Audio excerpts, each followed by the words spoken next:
नमस्ते। कभी सोचा है कि हमारे आसपास की हर चीज ठीक वैसे ही क्यों चलती है जैसे वो चलती है? एक गेंद हवा में जाती है और फिर नीचे आ जाती है। प्लैनेट सूरज के चक्कर लगाते हैं और हम सब जमीन पर टिके रहते हैं। इन सब के पीछे कुछ नियम काम करते हैं। तो चलिए, आज हम दुनिया को चलाने वाले इन्हीं छिपे हुए नियमों को समझने की कोशिश करते हैं। चलिए एक बहुत ही आम लेकिन गहरे सवाल से शुरुआत करते हैं। सेब हमेशा नीचे ही क्यों गिरता है, पर एक रॉकेट तेजी से ऊपर की तरफ उड़ जाता है? इस सवाल का जवाब मोशन और फोर्स यानी गति और बल की समझ में छिपा है, जो इन दोनों घटनाओं को कंट्रोल करते हैं। तो सबसे पहले ये समझना जरूरी है कि मोशन या गति आखिर है क्या। इससे पहले कि हम रॉकेट और ग्रहों की बात करें, इस बुनियादी कॉन्सेप्ट को समझना बहुत जरूरी है। आसान भाषा में कहें तो मोशन का मतलब है किसी चीज की जगह में बदलाव। लेकिन यहां दो चीजें बहुत खास हैं, समय और एक संदर्भ बिंदु, जिसे हम रेफरेंस पॉइंट कहते हैं। जैसे जब हम कहते हैं कि एक कार चल रही है, तो असल में हम उसे सड़क या किसी पेड़ के मुकाबले में देख रहे होते हैं। उस रेफरेंस पॉइंट के बिना मोशन का कोई मतलब ही नहीं है। और जरा अपने चारों तरफ देखिए, गति के कितने अलग अलग रूप हैं। ये एक सीधी लाइन में हो सकती है, जैसे पटरी पर दौड़ती ट्रेन। ये गोल गोल घूम सकती है, जैसे घड़ी की सुइयां। कोई चीज अपनी ही जगह पर घूम सकती है, जैसे पंखे की पंखुड़ियां। या फिर ये एक ही रास्ते को बार बार दोहरा सकती है, जैसे पेंडुलम का झूलना। अच्छा, अब जब हम ये जान गए हैं कि गति क्या है, तो इसे ठीक से नापने और इसके बारे में बात करने के लिए कुछ शब्दों की भी तो जरूरत है ना? तो चलिए गति की भाषा सीखते हैं। यहाँ एक बड़ा मजेदार फर्क है। मान लीजिए कोई गलियों से घूम घूम कर बाजार तक पहुंचता है और कुल 1 किलोमीटर चलता है। ये हुई दूरी। लेकिन अगर घर से बाजार तक का सीधा सबसे छोटा रास्ता सिर्फ 500 मीटर का है, तो वो होगा विस्थापन। विस्थापन में हमेशा एक खास दिशा होती है। बिल्कुल इसी तरह का फर्क है चाल और वेग में। चाल यानी स्पीड हमें बस ये बताती है कि कोई चीज कितनी तेजी से चल रही है, जैसे 60 किलोमीटर प्रति घंटा। लेकिन वेग यानी वेलोसिटी हमें रफ्तार के साथ साथ दिशा भी बताती है, जैसे 60 किलोमीटर प्रति घंटा उत्तर की ओर। इसीलिए तो मौसम की रिपोर्ट में तूफान का वेग बताया जाता है, सिर्फ चाल नहीं, ताकि पता चले कि वो हमारी तरफ आ रहा है या हमसे दूर जा रहा है। और जब किसी चीज का वेग बदलता है तो क्या होता है?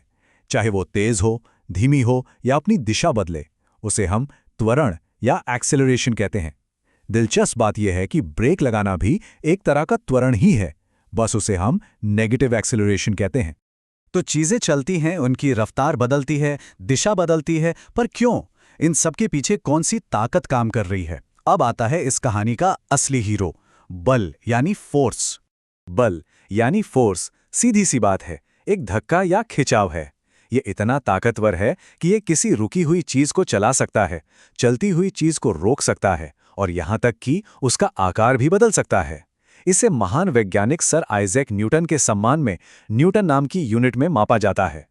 फोर्स की ताकत को कम मत आंकिए। ये एक रुकी हुई फुटबॉल को किक मारकर गति में ला सकता है, तेजी से आती गेंद को पकड़कर रोक सकता है, कार का एक्सेलरेटर दबाकर उसकी रफ्तार बदल सकता है, और तो और एक स्प्रिंग को दबाकर उसका आकार भी बदल सकता है।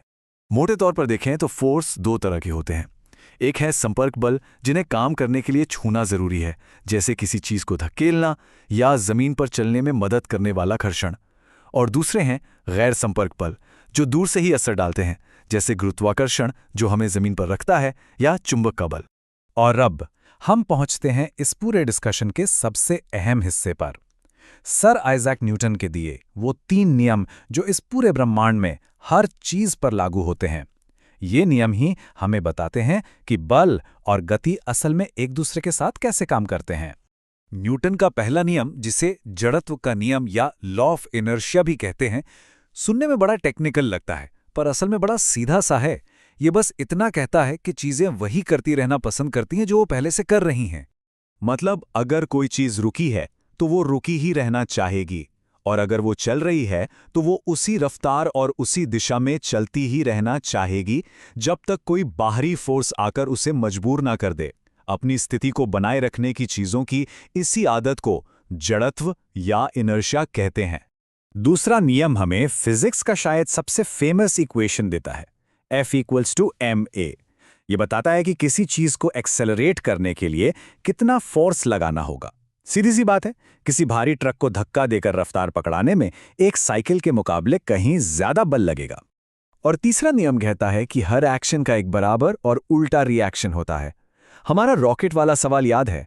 ये नियम उसे ही समझाता है। रॉकेट जोर से गैस को नीचे की ओर धकेलता है, यह है एक्शन, और बदले में गैस उतने ही जोर से रॉकेट को ऊपर की ओर धकेलती है, यह है रिएक्शन। तो अभी तक हमने गति, बल और उनके नियमों को अलग अलग समझा। चलिए अब इन सारे टुकड़ों को जोड़ते हैं और देखते हैं कि पूरी पिक्चर कैसी बनती है। एक और बहुत जरूरी कॉन्सेप्ट है संवेग यानी मोमेंटम। इसे हम किसी चलती हुई चीज की गति की कुल मात्रा कह सकते हैं। ये उसके वजन और उसकी रफ्तार दोनों पर निर्भर करता है। एक ही रफ्तार से चलते हुए भी एक भारी ट्रक का मोमेंटम साइकिल से कहीं ज्यादा होगा। यही वजह है कि भारी चीजों को रोकना ज्यादा मुश्किल होता है। ये समझना बहुत जरूरी है कि मोशन में बदलाव तभी आता है जब फोर्स असंतुलित हो। रस्साकशी के खेल के बारे में सोचिए। अगर दोनों टीमें बराबर ताकत लगा रही हैं तो रस्सी कहीं नहीं जाती, वो संतुलित बल हैं। लेकिन जैसे ही एक टीम ज्यादा जोर लगाती है, बल असंतुलित हो जाते हैं और रस्सी एक तरफ खिंचने लगती है। तो इस पूरी बातचीत का निचोड़ क्या है? बस इतना कि बल कारण है और गति में कोई भी बदलाव उसका असर है। किसी चीज को चलाना हो, रोकना हो या उसकी दिशा बदलनी हो, बिना किसी असंतुलित बल के मोशन में कोई बदलाव नहीं हो सकता। और जाते जाते मैं एक सवाल छोड़ जाता हूं। अगर हर एक्शन का एक बराबर और उल्टा रिएक्शन होता है तो ये एक दूसरे को कैंसिल क्यों नहीं कर देते? और अगर ऐसा है तो फिर कोई भी चीज आखिर चल कैसे पाती है? इस पर सोचिएगा, क्योंकि इसका जवाब न्यूटन के नियमों की गहरी समझ में ही छिपा है।